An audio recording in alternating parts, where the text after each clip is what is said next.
আসসালামু আলাইকুম। সাবেক প্রধানমন্ত্রী শেখ হাসিনার ভাগ্যে আসলে কি ঘটতে যাচ্ছে? তাকে কি সত্যিই বাংলাদেশের কাছে তুলে দেওয়া হচ্ছে প্রত্যর্পণ চুক্তির আলোকে, নাকি ভারত শেখ হাসিনাকে নিজ দেশে রেখেই আওয়ামী লীগকে কেন্দ্র করে নতুন মানে তাদের পুরনো যেই ভাবনা সেটিতেই স্থির রয়েছে? ভারতের কোনো গণমাধ্যম একটু ভিন্ন ইঙ্গিত দেওয়ার চেষ্টা করছে, যা এর আগে কখনো দেখা যায়নি। আবার বাংলাদেশে যা কিছু লেখা হচ্ছে কোনো গণমাধ্যমে, তার ঠিক উল্টোটাই বলছে ভারতের কোনো থিঙ্ক ট্যাঙ্ক প্রতিষ্ঠান। বিশেষ করে আমাদের পররাষ্ট্রমন্ত্রী ডক্টর খলিলুর রহমান, তিনি যে অতি সম্প্রতি 3 দিনে ভারত সফর করলেন এবং সেই সফরে ভারতের শীর্ষস্থানীয় কর্তা ব্যক্তিদের সঙ্গে তার যে বিভিন্ন বৈঠক, সেখানে প্রত্যর্পণ চুক্তির আওতায় শেখ হাসিনাকে যে ফেরত চাওয়া হয়েছে, তার পরিপ্রেক্ষিতে দেশটির পররাষ্ট্র মন্ত্রণালয়ের নিয়মিত প্রেস ব্রিফিংয়ে মুখপাত্র শ্রী রণধীর জয়সওয়াল যা বলেছেন, তাও তার আগেকার বক্তব্য থেকে খানিকটা অন্যরকম। তিনি বলছেন সাংবাদিকদের এক প্রশ্নের জবাবে যে বাংলাদেশের চলমান বিচারিক ও অভ্যন্তরীণ আইনি প্রক্রিয়ার অংশ হিসেবে এই অনুরোধটি বর্তমানে ভারত সরকার খতিয়ে দেখছে। এ ধরনের বক্তব্য এর আগেও বিভিন্ন সময় দেওয়া হয়েছে ভারতের পক্ষ থেকে। যখন ডক্টর ইউনূস সরকারের সময় বারবার এ বিষয়ে তাগাদা দেওয়া হচ্ছিল, এই একই ধরনের বক্তব্য ছিল সেখানে।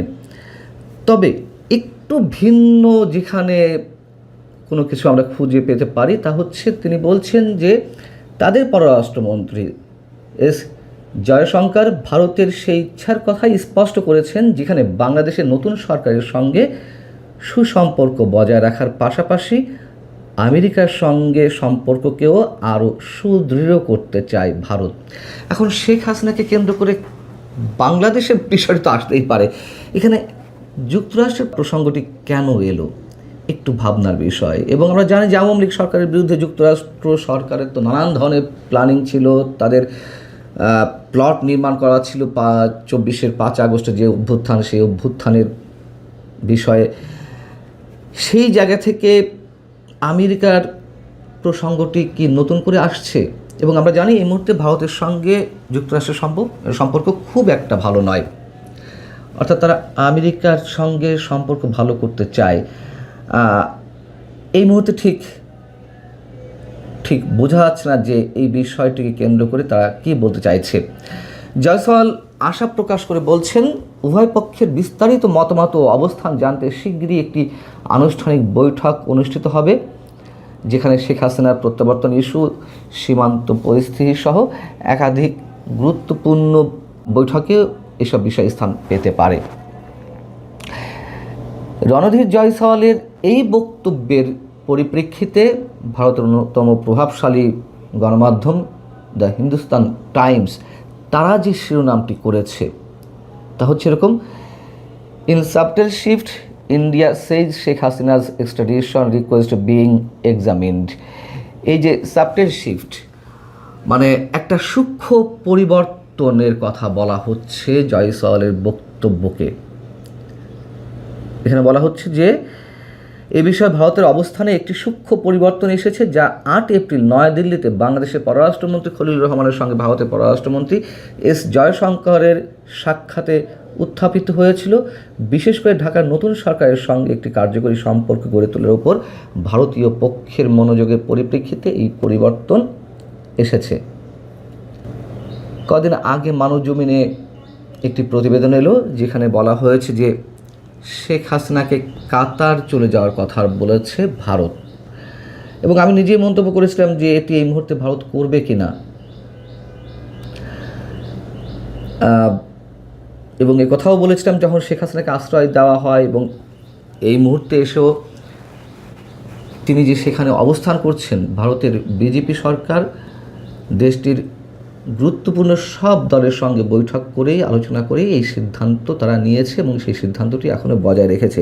তবে কোনো ক্ষেত্রে আমরা একটু অন্যরকম মেসেজ পেতে পারি। যেমন কংগ্রেসের অন্যতম শীর্ষ নেতা শশী থারুর, যিনি ভারতের পররাষ্ট্র মন্ত্রণালয় বিষয়ক সংসদীয় স্থায়ী কমিটির সভাপতি, তিনি কিন্তু অনেক আগে থেকেই বলে আসছেন 2024-এর 5 আগস্টের আন্দোলনের পরপরই যে দ্য এন্ড অফ হাসিনা এরা, এই শিরোনামে তিনি একটি আর্টিকেলও লিখেছিলেন বিভিন্ন গণমাধ্যমে, অর্থাৎ হাসিনা যুগের অবসান।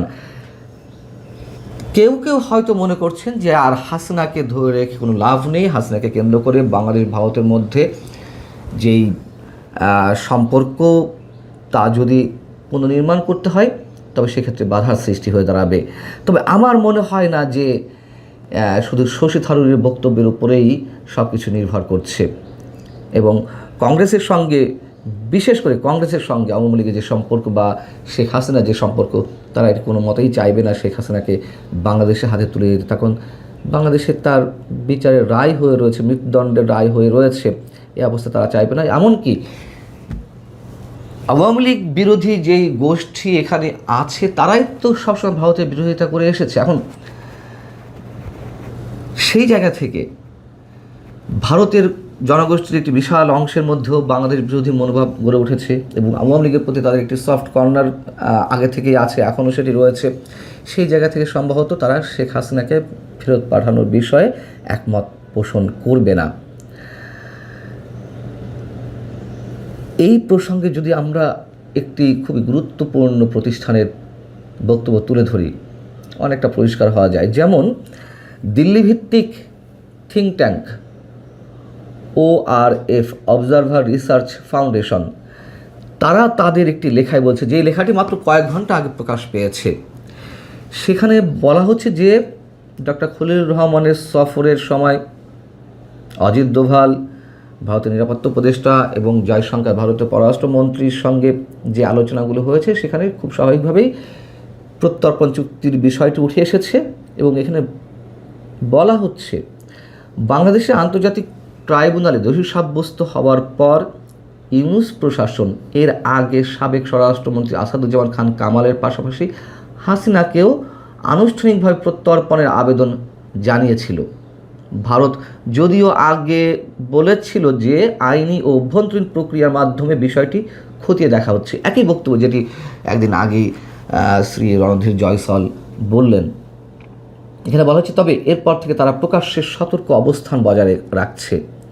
একই সাথে ইনকলাব মঞ্চের সাবেক আহ্বায়ক ওসমান হাদির সন্দেহভাজন হত্যাকারীদের ফেরত পাঠানোর ব্যাপারে ভারতের আগ্রহ ঢাকার উদ্বেগের প্রতি এক ধরনের সংবেদনশীলতার ইঙ্গিত দেয়, যে তারা এক বাক্যে রাজি হয়ে গেছে, হ্যাঁ হাদির হত্যাকারীদের ফেরত পাঠাতে প্রস্তুত ভারত।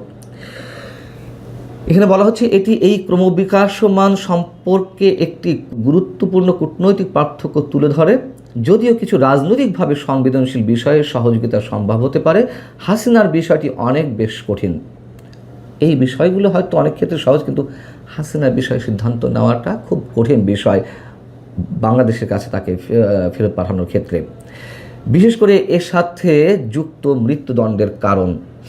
নয়াদিল্লির জন্য প্রত্যর্পণের যে কোনো পদক্ষেপের আইনি, রাজনৈতিক এবং সুনামগত পরিণতি রয়েছে, তাই উভয় পক্ষই বিষয়টি সংযমের সাথে বিবেচনা করছে এবং অন্যান্য গুরুত্বপূর্ণ খাতে সহযোগিতাকে হাসিনা সংক্রান্ত প্রশ্ন দ্বারা প্রভাবিত হওয়া থেকে বিরত থাকার চেষ্টা করছে। অর্থাৎ যেটি শ্রী রণধীর জয়সওয়াল উল্লেখ করেছেন, বাংলাদেশের সাথে ভারতের অন্যান্য দ্বিপাক্ষিক যে সম্পর্ক সেগুলো আরও গভীর করা হবে। এখন গভীর করতে গিয়ে শেখ হাসিনা বিষয়টি যদি বাধার কারণ হয়ে দাঁড়ায়, নিশ্চয়ই তারা সেটি খুব সতর্কতার সঙ্গে হ্যান্ডেল করবে। অর্থাৎ শেখ হাসিনা বিষয়টি তারা এর সঙ্গে অন্তর্ভুক্ত করতে চায় না সম্পর্ক উন্নয়নের ক্ষেত্রে, এটি ORF বলছে। যেটি আপাত দৃষ্টিতে মনে হচ্ছে আমাদের বিএনপি সরকার তারা আওয়ামী লীগের রাজনীতি ওপেন করতে চায়। সন্ত্রাস বিরোধী আইনটাকে নতুনভাবে যে রেটিফাই করা হলো, তার মাধ্যমে আওয়ামী লীগ সহজে আর রাজনীতি ফিরতে পারছে না। তবে ভিতরে আরও অনেক কারণ রয়েছে, অনেক উপায় রয়েছে, সেগুলো সম্পর্কে এর আগে আলোচনা করেছি। তবে শেখ হাসিনাকে মাইনাস রেখে শেখ হাসিনাকে সম্ভবত বিএনপি চায় না। আওয়ামী লীগ আসুক, ফিরে আসুক, তাতে তাদের কোনো আপত্তি নেই, কিন্তু শেখ হাসিনাকে মাইনাস করার প্রশ্নে ভারতের ভূমিকা কী হবে সেটি অনেক বড় প্রশ্ন। এত সহজে সিদ্ধান্ত নেওয়া যায় না যে ভারত তাতেই রাজি হয়ে যাচ্ছে।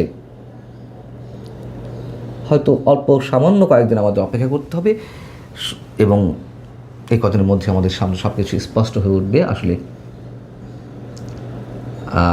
শেষাংশটা কী হতে পারে আপাতত আওয়ামী লীগের যে রাজনৈতিক কার্যক্রম নিষিদ্ধ হয়েছে সেই বিষয়ে। ভালো থাকুন সবাই, আল্লাহ হাফেজ।